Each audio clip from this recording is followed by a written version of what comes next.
রাহিম, আপনারা দেখছেন এই যে গেট, এটা হলো জামে আবু আইয়ুব আনসারী রাদিয়াল্লাহু আনহু, হযরত আবু আইয়ুব আনসারী রাদিয়াল্লাহু আনহুর মসজিদ, যেখানে উনি শায়িত আছেন।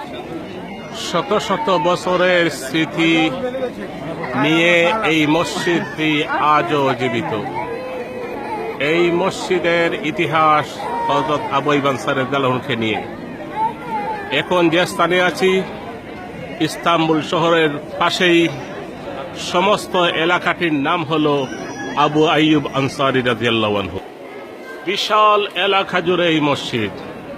এখানে আসলে মনে হয় জান্নাতি একটা দৃশ্য। এবং এই যে বৃক্ষটি দেখছেন, সেই বৃক্ষ সম্পর্কে বলা হয় শত শত বছর নয়, সাহাবাদের আমলে ছিল। এবং এরই পাশে মসজিদের মেইন ফটক বা মেইন গেট। হযরত আবু আইয়ুব আনসারী রাদিয়াল্লাহু আনহু, ওনার মসজিদ, এটা হলো ওনার মসজিদ। ওনার নামে মসজিদের নামকরণ। অত্যন্ত সুন্দর মসজিদ। মসজিদের দেখলেই নয়ন জুড়ে যায়।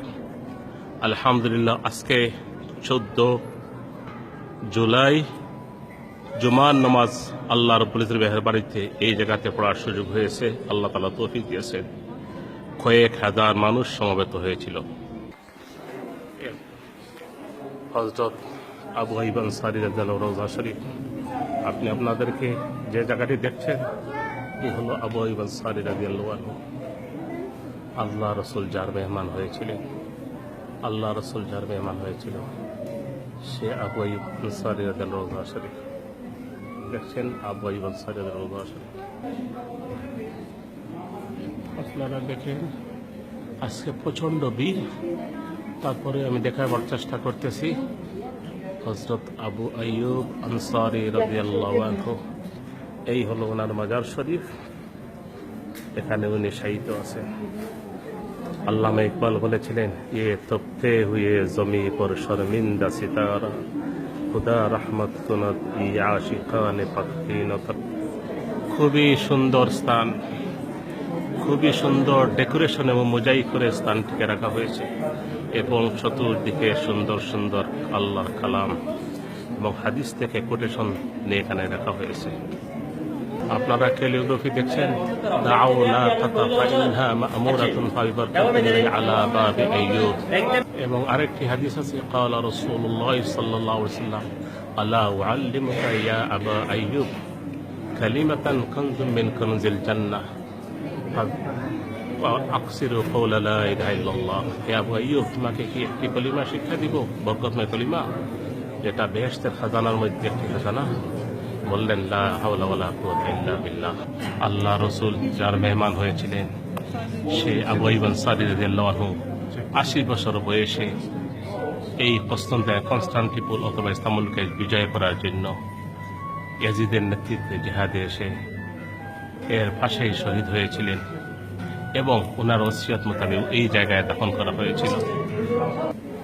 ওনার যখন মৃত্যুর ঘনিয়ে এসেছিল, ইয়াজিদ জিজ্ঞাসা করলেন, হে আল্লাহ রাসূলের সাহাবী, আপনার জন্য কি করতে পারি? উনি বলছিলেন, আমার আখেরি খাইশ হলো আমার মৃত্যুর উপর আমাকে ঘোড়ার উপর সওয়ার করে দুশ্মনের দিকে ছেড়ে দিও, এবং যে লাশ মুহূর্তে যে জায়গা বুঝতে পারবে সেখানে আমাকে দাফন করে নিও। ওনার ইন্তেকালের পরে ইয়াজিদ সেই কাজই করেছিলেন, এই স্থানে দাফন করেছিলেন।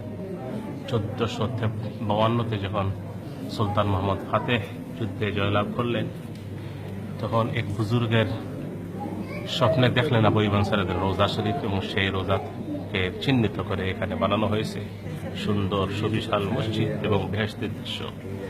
এই জায়গা দেখলে চোখ জুড়ে যায়, চোখ জুড়ে যায়। কোথায় মদিনা শরীফ আর কোথায় ইস্তাম্বুল শহর। আল্লাহ রাসূলের সাহাবী শুধু মাগফিরাতের তামান্না নিয়ে জিহাদের উদ্দেশ্যে এই স্থান মন্তব্য এসেছিলেন। আল্লাহ তাআলা আমাদের সবাইকে যেন এই জায়গাটি দেখার তৌফিক দান করুন, এবং এই যে এই সাহাবীর রওজা শরীফে দাঁড়িয়ে সালাত ও সালাম পেশ করার তৌফিক দান করুন। ফরিদ আহমদ খান, জামিয়া আবু আইয়ুব আনসারী, ইস্তাম্বুল। আসসালামু আলাইকুম ওয়া রাহমাতুল্লাহি।